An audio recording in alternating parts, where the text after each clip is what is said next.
ਈਸ਼ਵਰੀ ਵਿਧਾਨ ਦਾ ਨੀਤੀ ਨਿਯਮਾਂ ਦਾ ਹੀ ਨਾਮ ਈਸ਼ਵਰੀ ਨਿਰਦੇਸ਼ ਹੈ।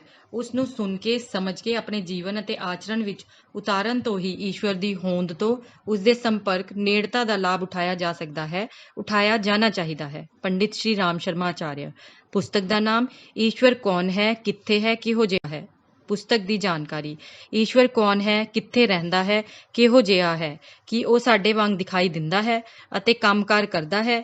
ਕੀ ਈਸ਼ਵਰ ਨੇ ਸਾਨੂੰ ਸਾਰਿਆਂ ਨੂੰ ਅਤੇ ਸ੍ਰਿਸ਼ਟੀ ਨੂੰ ਬਣਾਇਆ ਹੈ? ਇਸ ਸ੍ਰਿਸ਼ਟੀ ਦੀ ਵਿਧੀ ਵਿਵਸਥਾ ਨੂੰ ਕੌਣ ਸੰਭਾਲਦਾ ਹੈ? ਇਸ ਤਰ੍ਹਾਂ ਦੇ ਬਹੁਤ ਸਾਰੇ ਪ੍ਰਸ਼ਨ ਸਾਡੇ ਸਭ ਦੇ ਮਨ ਵਿੱਚ ਉੱਠਦੇ ਹਨ, ਕਿਉਂਕਿ ਪਰਮਾਤਮਾ ਦੀ ਹੋਂਦ ਨੂੰ ਵਿਗਿਆਨ ਰਾਹੀਂ ਸਿੱਧ ਨਹੀਂ ਕੀਤਾ ਜਾ ਸਕਦਾ। ਪਰੰਤੂ ਵਿਚਾਰਨ ਕਰਨ ਯੋਗ ਪ੍ਰਸ਼ਨ ਇਹ ਹੈ ਕਿ ਸਾਡੇ ਆਸ-ਪਾਸ ਦੇ ਸਾਰੀਆਂ ਗਤੀਵਿਧੀਆਂ ਨੂੰ ਵਿਗਿਆਨ ਦੀ ਦ੍ਰਿਸ਼ਟੀ ਤੋਂ ਪੇਸ਼ ਕੀਤਾ ਜਾ ਸਕਦਾ ਹੈ। ਉੱਤਰ ਹੈ ਨਹੀਂ। ਇਸ ਅਦਭੁਤ ਸੰਸਾਰ ਨੂੰ ਦੇਖ ਕੇ ਹੀ ਬੁੱਧੀਮਾਨਾਂ ਦੇ ਮਨ ਵਿੱਚ ਇਹ ਪ੍ਰਸ਼ਨ ਉੱਠਿਆ ਕਿ ਇਸ ਦਾ ਸਿਰਜਣਹਾਰ, ਨਿਯੰਤਰਕ ਅਤੇ ਪਾਲਣ ਪੋਸ਼ਣ ਕਰਨ ਵਾਲਾ ਕੋਈ ਨਾ ਕੋਈ ਸਮਰਥ ਵਿਚਾਰਵਾਨ ਸ਼ਕਤੀ ਹੈ। ਚਿੰਤਨ, ਮਨਨ, ਸ਼ੋਧ ਅਤੇ ਸਾਧਨਾ ਰਾਹੀਂ ਉਹਨਾਂ ਨੂੰ ਇਸ ਦਾ ਉੱਤਰ ਹਾਂ ਵਿੱਚ ਮਿਲਿਆ, ਜਿਸ ਨੂੰ ਉਹਨਾਂ ਨੇ ਈਸ਼ਵਰ ਦਾ ਨਾਮ ਦਿੱਤਾ। ਨਾ ਸਿਰਫ ਈਸ਼ਵਰ ਦੀ ਹੋਂਦ ਦੀ ਅਨੁਭੂਤੀ ਹੋਈ, ਬਲਕਿ ਉਸ ਸਰਵ ਸ਼ਕਤੀਮਾਨ ਸ਼ਕਤੀ ਦੇ ਸੰਘਰਸ਼ ਅਤੇ ਨੇੜਤਾ ਤੋਂ ਲਾਭ ਪ੍ਰਾਪਤ ਕਰਨ ਦੀ ਸੰਭਾਵਨਾ ਵੀ ਸਾਕਾਰ ਹੋਈ। ਕਰਤਾ ਬਗੈਰ ਕੋਈ ਕੰਮ ਹੋ ਹੀ ਨਹੀਂ ਸਕਦਾ। ਇਸ ਲਈ ਸੰਸਾਰ ਦੇ ਜੜ ਪਦਾਰਥਾਂ ਵਿੱਚ ਚੇਤਨਾ ਪੈਦਾ ਕਰਨ ਵਾਲਾ ਅਤੇ ਕਰੋੜਾਂ ਜੀਵਾਂ ਨੂੰ ਪੈਦਾ ਕਰਨ ਵਾਲਾ ਉਹ ਸਰਵ ਵਿਆਪਕ, ਸਭ ਕੁਝ ਜਾਣਨ ਵਾਲਾ, ਸਰਵ ਸ਼ਕਤੀਸ਼ਾਲੀ ਕਾਰੀਗਰ ਹੈ। ਸਾਰੀ ਪ੍ਰਕਿਰਤੀ ਉਸ ਤੋਂ ਵਿਆਪਕ ਹੈ। ਪ੍ਰਾਣੀਆਂ ਦੀ ਚੇਤਨਾ ਉਸ ਵਿਸ਼ਾਲ ਚੇਤਨਾ ਦਾ ਹੈ।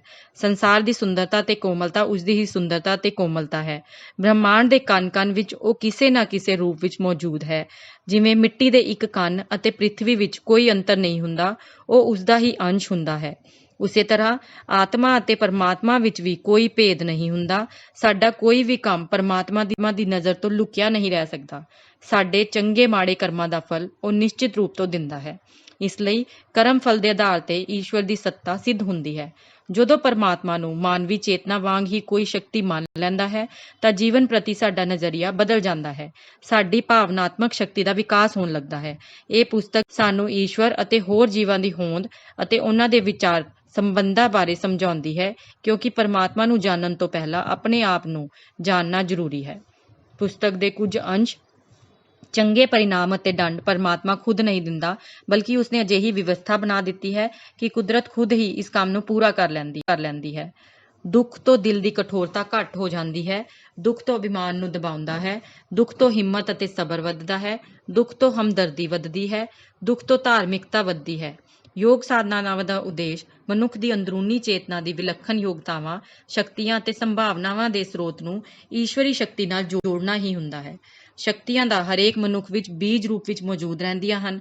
ਸਾਧਨਾਵਾਂ ਰਾਹੀਂ ਉਹ ਸੰਭਾਵੀ ਸ਼ਕਤੀਆਂ ਨੂੰ ਜਾਗਰਿਤ ਕੀਤਾ ਜਾਂਦਾ ਹੈ। ਈਸ਼ਵਰ ਦੀ ਸਰਵਉੱਚ ਰਚਨਾ ਦੀ ਜ਼ਿੰਮੇਵਾਰੀ ਵੀ ਮਨੁੱਖ ਤੇ ਆ ਗਈ ਹੈ ਕਿ ਉਹ ਭਗਵਾਨ ਦੀ ਸ੍ਰਿਸ਼ਟੀ ਨੂੰ ਸੁੰਦਰ, ਖੁਸ਼ਹਾਲ ਅਤੇ ਸੁਗੰਧਿਤ ਬਣਾਉਣ ਦੇ ਲਈ ਕੰਮ ਕਰੇ।